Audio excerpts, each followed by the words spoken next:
Assalamualaikum warahmatullahi wabarakatuh. Bagaimana kabar Bapak dan Ibu guru sekalian? Semoga senantiasa diberikan kesehatan dan tidak kekurangan suatu apapun.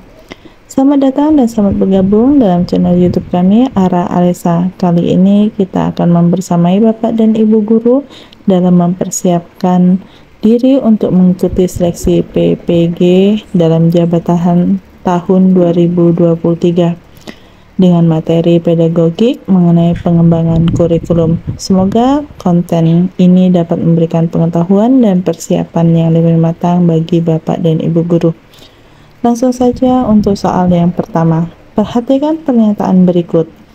Pernyataan pertama, kurikulum merupakan rencana keseluruhan pengembangan diri peserta didik.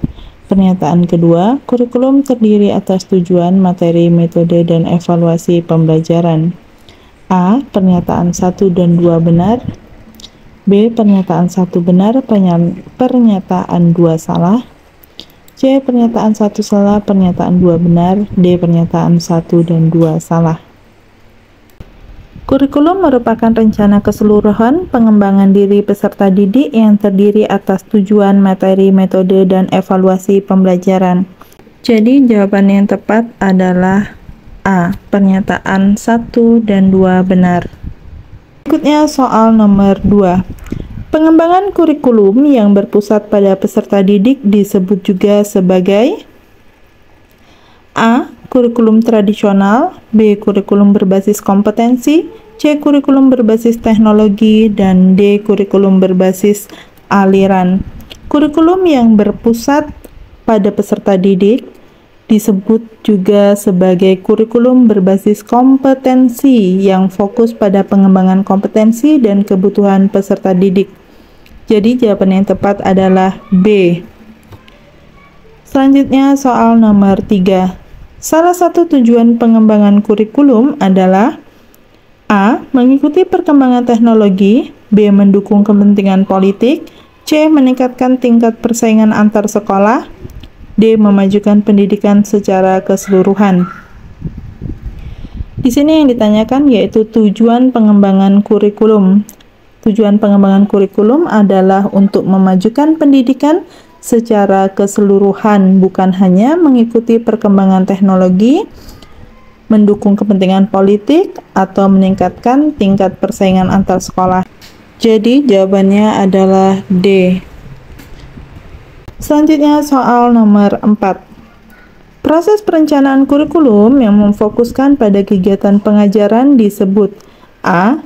Perencanaan pengajaran, B. Perencanaan evaluasi, C. Perencanaan pembelajaran, D. Perencanaan penilaian. Untuk proses perencanaan kurikulum yang memfokuskan pada kegiatan pengajaran itu adalah perencanaan pembelajaran yang meliputi pemilihan metode, strategi, dan materi pembelajaran. Jadi, jawaban yang tepat adalah C. Perencanaan pembelajaran. Berikutnya soal nomor 5. Prinsip kurikulum yang menekankan pengembangan berpikir kritis dan kreatif adalah A. Prinsip relevansi, B. Prinsip individualisasi, C. Prinsip pengembangan potensi, D. Prinsip pembebanan beban kerja. Dalam soal ini menekankan pengembangan berpikir kritis dan kreatif. Kalau berpikir kritis dan kreatif ini lebih prinsip pengembangan potensi ya. Jadi jawabannya adalah C. Berikutnya soal nomor 6. Kurikulum yang bertujuan membentuk peserta didik menjadi anggota masyarakat yang baik disebut juga sebagai A. Kurikulum berbasis keunggulan lokal, B. Kurikulum berbasis karakter, C. Kurikulum berbasis kompetensi, D. Kurikulum berbasis kepramukaan. Kurikulum yang bertujuan membentuk peserta didik menjadi anggota masyarakat yang baik adalah kurikulum berbasis karakter ya, yang fokus pada pembentukan nilai-nilai dan sikap positif. Jadi jawabannya adalah B. Selanjutnya soal nomor 7. Tujuan kurikulum yang menekankan pengembangan pengetahuan dan keterampilan siswa dalam konteks kehidupan nyata disebut A. Tujuan instrumentalis, B. Tujuan demokratis, C. Tujuan humanistik, D. Tujuan teknokratis.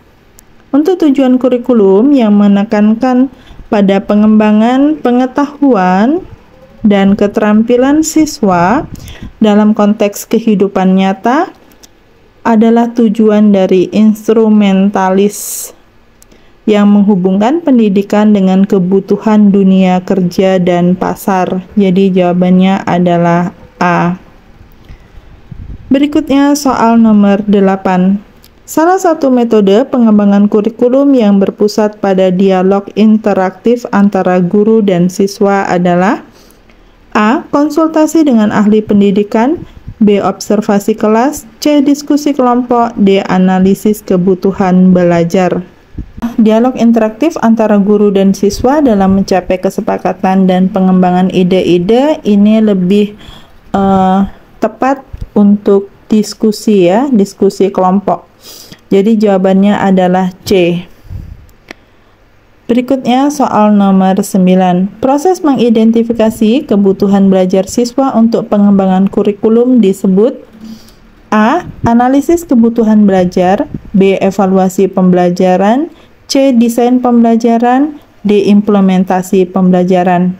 Proses identifikasi kebutuhan belajar siswa sebagai dasar pengembangan kurikulum adalah analisis kebutuhan belajar, yaitu A. Berikutnya soal nomor 10.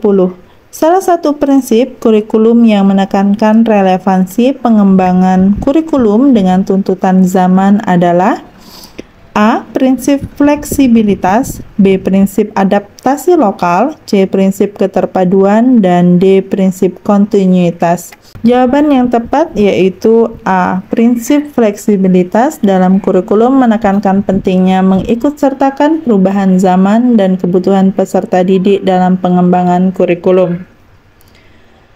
Berikutnya soal nomor 11. Pada tahap mana dalam pengembangan kurikulum di sekolah ditentukan tujuan pendidikan yang akan dicapai?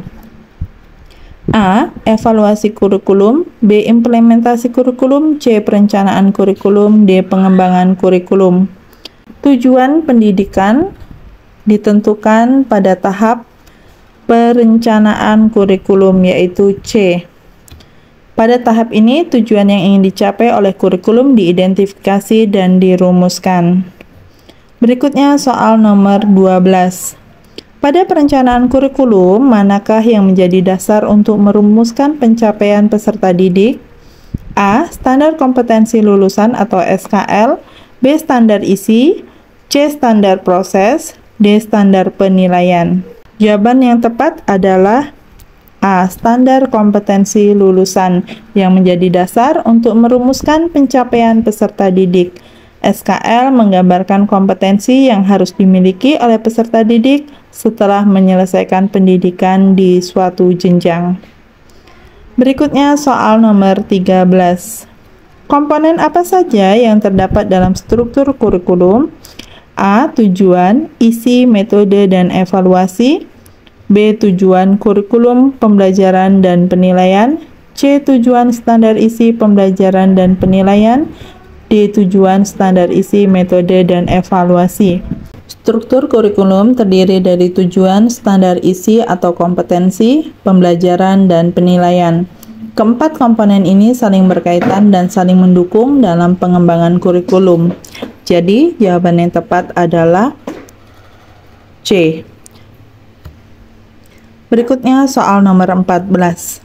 Perubahan program kurikulum yang dilakukan untuk menyesuaikan dengan dinamika penyelenggaraan pendidikan dan perkembangan kebutuhan masyarakat disebut dengan istilah A. Reorientasi kurikulum, B. Transformasi kurikulum, C. Revisi kurikulum, D. Aktualisasi kurikulum. Di sini ada kata perubahan yang dilakukan untuk menyesuaikan dengan dinamika penyelenggaraan pendidikan dan perkembangan kebutuhan masyarakat. Jadi istilah yang tepat yaitu C, revisi ya, revisi kurikulum, karena pengertian dari revisi kurikulum itu sendiri adalah perubahan yang dilakukan dalam program kurikulum untuk menyesuaikan dengan perkembangan kebutuhan masyarakat dan dinamika penyelenggaraan pendidikan. Berikutnya soal nomor 15. Standar proses atau SP dalam kurikulum mengacu pada A. Penilaian pencapaian siswa, B. Pelaksanaan pembelajaran, C. Isi dan materi pembelajaran, D. Evaluasi program pendidikan. Standar proses dalam kurikulum mengacu pada pelaksanaan pembelajaran. Standar proses mencakup strategi, metode, pendekatan, dan pengorganisasian pembelajaran serta pengembangan peserta didik. Jadi jawaban yang tepat adalah B. Pelaksanaan pembelajaran. Berikutnya soal nomor 16.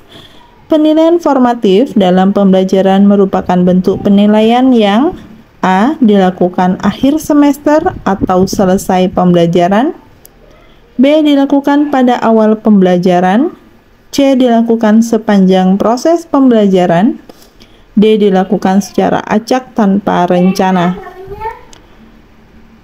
Penilaian formatif dilakukan sepanjang proses pembelajaran untuk memberikan umpan balik kepada peserta didik dan guru mengenai kemajuan belajar peserta didik.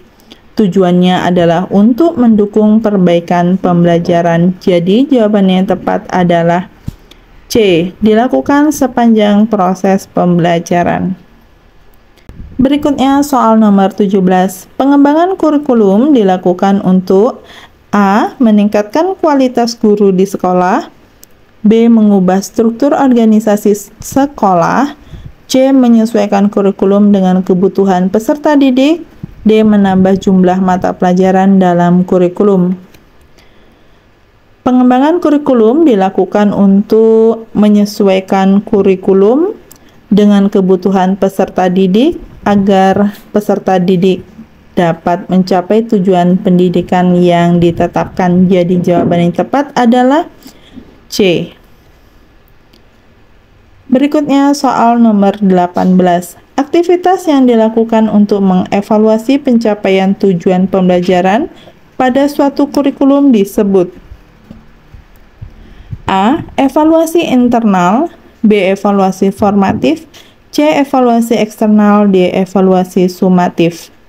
Jawaban yang tepat untuk soal ini adalah D. Evaluasi sumatif.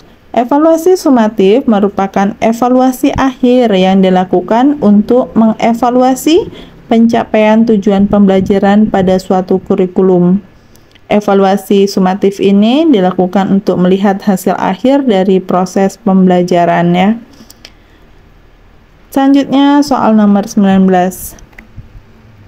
Prinsip-prinsip umum dalam pengembangan kurikulum meliputi A. Keterpaduan, relevansi, proporsionalitas, dan fleksibilitas, B. Efektivitas, efisiensi, adaptabilitas, dan koordinasi, C. Berkelanjutan, partisipatif, kolaboratif, dan inklusif, D. Transparansi, akuntabilitas, keadilan, dan integritas. Prinsip-prinsip umum dalam pengembangan kurikulum meliputi keterpaduan, hubungan antar berbagai komponen kurikulum, relevansi yaitu menghubungkan pembelajaran dengan kehidupan nyata, lalu proporsionalitas, pengaturan proporsi waktu dan materi, serta fleksibilitas yaitu kemampuan kurikulum untuk beradaptasi dengan perubahan kebutuhan. Jadi kalau kita lihat dari pilihan yang ada, maka jawaban yang tepat adalah A. Keterpaduan, relevansi, proporsionalitas, dan fleksibilitas. Berikutnya soal nomor 20. Instrumen apa yang digunakan untuk mengukur pencapaian kompetensi peserta didik? A. Silabus, B. Rencana pelaksanaan pembelajaran atau sering kita sebut RPP, C. Bahan ajar, D. Soal evaluasi. Jawabannya adalah soal evaluasi. Soal evaluasi digunakan untuk mengukur pencapaian kompetensi peserta didik dan instrumen ini dapat berupa soal pilihan ganda, esai, atau bentuk lain sesuai dengan jenis penilaian yang dilakukan. Demikian soal-soal yang kita bahas untuk kali ini. Semoga bermanfaat bagi Bapak dan Ibu guru. Sukses untuk kita semua. Terima kasih. Wassalamualaikum warahmatullahi wabarakatuh.